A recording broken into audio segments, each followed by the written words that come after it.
Chapter 36. In the 4th year of Jehoiakim, son of Josiah, king of Judah, this word came to Jeremiah from the Lord. Take a scroll and write on it all the words I have spoken to you concerning Israel, Judah, and all the other nations from the time I began speaking to you in the reign of Josiah till now.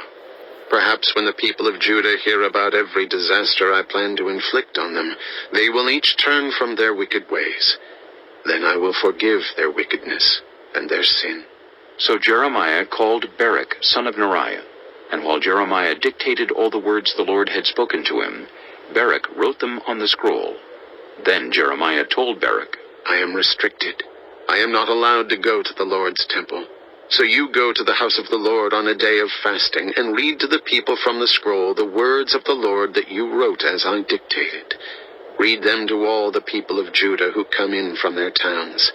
Perhaps they will bring their petition before the Lord and will each turn from their wicked ways. For the anger and wrath pronounced against this people by the Lord are great.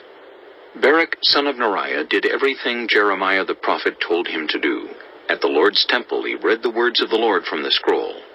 In the 9th month of the 5th year of Jehoiakim, son of Josiah, king of Judah, a time of fasting before the Lord was proclaimed for all the people in Jerusalem and those who had come from the towns of Judah.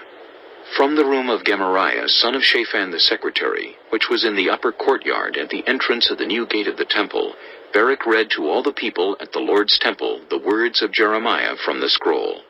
When Micaiah, son of Gemariah, the son of Shaphan, heard all the words of the Lord from the scroll, he went down to the secretary's room in the royal palace, where all the officials were sitting. Elishama the secretary, Delaiah, son of Shemaiah, Elnathan, son of Akbor, Gemariah, son of Shaphan, Zedekiah, son of Hananiah, and all the other officials. After Micaiah told them everything he had heard Baruch read to the people from the scroll, all the officials sent Jehudi, son of Nethaniah, the son of Shelemiah, the son of Cushai, to say to Baruch, Bring the scroll from which you have read to the people, and come. So Baruch, son of Neriah, went to them with the scroll in his hand. They said to him, Sit down, please, and read it to us. So Baruch read it to them. When they heard all these words, they looked at each other in fear and said to Baruch, We must report all these words to the king. Then they asked Baruch, Tell us, how did you come to write all this? Did Jeremiah dictate it? Yes, Baruch replied. he dictated all these words to me, and I wrote them in ink on the scroll. Then the officials said to Baruch, You and Jeremiah, go and hide. Don't let anyone know where you are. After they put the scroll in the room of Elishama the secretary, they went to the king in the courtyard and reported everything to him. The king sent Jehudi to get the scroll, and Jehudi brought it from the room of Elishama the secretary and read it to the king and all the officials standing beside him. It was the 9th month, and the king was sitting in the winter apartment with a fire burning in the firepot in front of him. Whenever Jehudi had read 3 or 4 columns of the scroll, the king cut them off with the scribe's knife and threw them into the firepot, until the entire scroll was burned in the fire. The king and all his attendants who heard all these words showed no fear, nor did they tear their clothes. Even though Elnathan, Delaiah, and Gemariah urged the king not to burn the scroll, he would not listen to them. Instead, the king commanded Jerahmeel, a son of the king, Seraiah, son of Azriel, and Shelemiah, son of Abdiel, to arrest Baruch the scribe and Jeremiah the prophet, but the Lord had hidden them. After the king burned the scroll containing the words that Baruch had written at Jeremiah's dictation, the word of the Lord came to Jeremiah. Take another scroll, and write on it all the words that were on the first scroll, which Jehoiakim king of Judah burned up. Also tell Jehoiakim king of Judah, this is what the Lord says. You burned that scroll, and said, Why did you write on it that the king of Babylon would certainly come and destroy this land, and wipe from it both man and beast? Therefore this is what the Lord says about Jehoiakim king of Judah. He will have no one to sit on the throne of David. His body will be thrown out and exposed to the heat by day and the frost by night. I will punish him and his children and his attendants for their wickedness.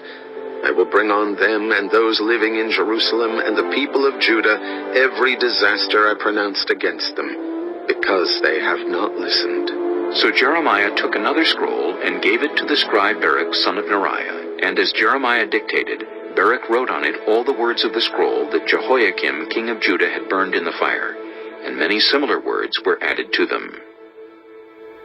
Chapter 37. Zedekiah, son of Josiah, was made king of Judah by Nebuchadnezzar, king of Babylon.